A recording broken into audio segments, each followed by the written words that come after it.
Bonjour, bienvenue sur la chaîne de Maverick Analytics. Mon nom est Mathieu Lérette-Gélina. Ce que je veux vous parler aujourd'hui, c'est un truc que peu de gens savent dans Excel. Saviez-vous que Power Query existe aussi dans Excel et qu'on peut s'en servir?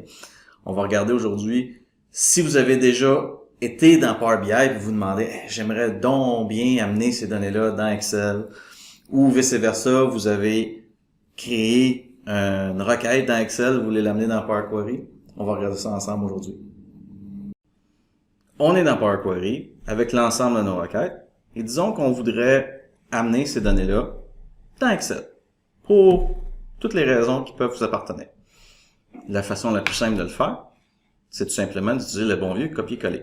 Donc on pourrait tout simplement venir cliquer sur la petite icône qu'on a dans le coin en haut à gauche, copier la table entière et le contenu complet de votre donnée vont se retrouver dans votre presse-papier. Et vous pourriez ensuite de ça arriver dans Excel et tout simplement venir coller l'ensemble de vos données dans Excel. Donc c'est sûr que en faisant ça comme ça, vous allez avoir une copie statique. Évidemment, il n'y aura pas de mise à jour et ainsi de suite. Vous avez simplement transporté les données d'un endroit à l'autre. Mais saviez-vous que vous pourriez aussi transporter le code? Parce que Power Query utilise un langage de programmation qui est le langage M. Et chacune des requêtes que vous avez là sont en réalité une liste d'opérations qui sont codées en langage M. On peut aller voir ce langage-là en cliquant sur l'éditeur avancé à n'importe quelle requête. Ça va vous donner l'ensemble des différentes opérations. Vous allez remarquer que chaque ligne de code qu'on a là correspond à une étape appliquée dans notre liste d'étapes. Et Power Query, et ça c'est le secret le mieux gardé de Excel, Power Query se retrouve aussi dans Excel. Donc on pourrait tout simplement transporter, au lieu de transporter des données, on pourrait transporter le code pour que le code soit exécuté dans Excel. Regardez bien.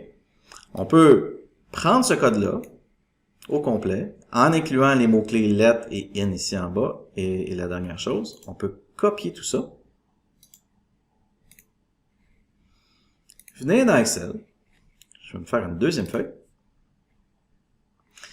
et dans le menu des données, on peut obtenir des données et lancer l'éditeur Power Query qu'on a ici. Et ça, c'est le même engin qu'on a dans Power BI et dans Excel.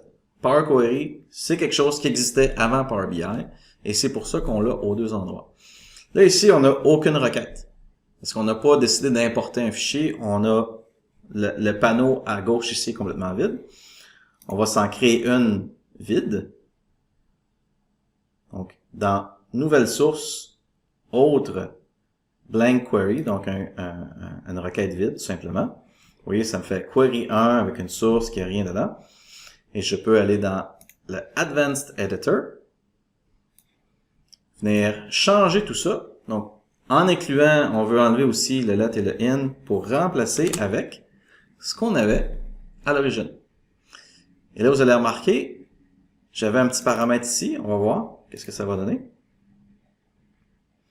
Ça fonctionne pas exactement parce que il me restait une dépendance. Moi, dans la source ici, on fait référence à un paramètre qui est le chemin d'accès pour le fichier qui est resté du côté de Power BI. Donc, je pourrais venir modifier cette étape-là, venir changer le chemin du fichier, puis tout simplement pointer vers Produit et cliquer sur OK et tout fonctionne. Donc, je suis capable d'avoir l'ensemble de mes données. Super. Très content. Je peux faire Close and Load. Bizarrement, dans Power Query, Excel, c'est Close and Load, alors que c'est Close and Apply ou Fermer et Appliquer dans Power BI. Je fais Close and Load. Et là, dans Excel, il va exécuter les étapes pour vous amener les données directement dans Excel. À quel point c'est cool, cette affaire-là. Donc, vous pourriez carrément venir créer des requêtes dans Excel pour avoir vos données dans Excel, puis travailler avec, comme vous êtes habitué de le faire. Mais c'est pas tout. Là, je vous ai montré la méthode un peu compliquée. En réalité, c'est encore plus simple que ça. On peut revenir dans Power BI. Ici, j'avais pris la peine de copier le code au complet. Mais ça, on peut faire plus simple que ça. Regardez bien.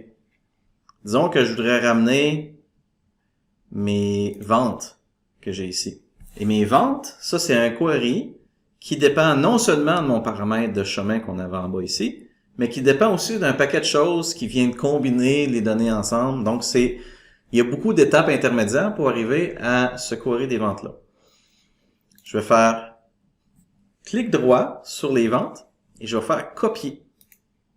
Regardez bien ce qui se passe. Si je vous montre qu'est-ce qui se produit au niveau de ce qui s'est retrouvé dans le presse-papier, que je fais un CTRL-V ici, regardez bien ce qui se passe. Tout le code s'est traduit ici, en incluant mon paramètre du chemin, le query des ventes, et d'autres sections que j'avais, la section Transform File, et la section où la requête Simplify, qui, elle, est un paramètre de ce côté-là.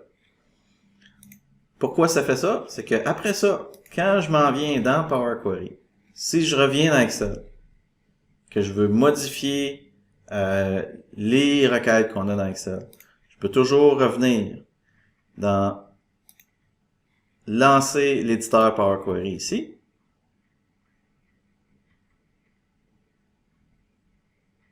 Et au lieu de faire nouvelle requête vide et coller le texte, etc., je peux tout simplement cliquer droit ici, paste. Regardez ce qui se passe. Il a créé 4 items.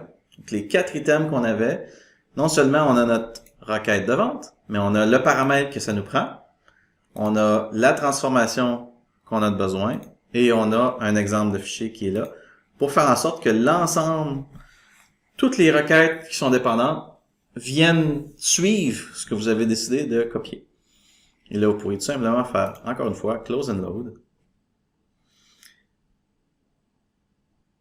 Et vous remarquerez aussi que les différentes choses qui ne sont pas des requêtes qu'on a besoin d'aller chercher l'information, ce ne sont que des connexions seulement, et l'ensemble des données qu'on a besoin de charger sont là. Donc, comment est-ce que vous trouvez ça? Est-ce que vous avez déjà pensé que c'était possible d'amener des queries dans Excel? Est-ce que vous avez déjà songé à utiliser Power Query dans Excel? Laissez-nous le savoir dans les commentaires. Si vous avez aimé la vidéo, inscrivez-vous à notre chaîne YouTube, venez nous voir sur Facebook, sur Patreon, et à la prochaine vidéo.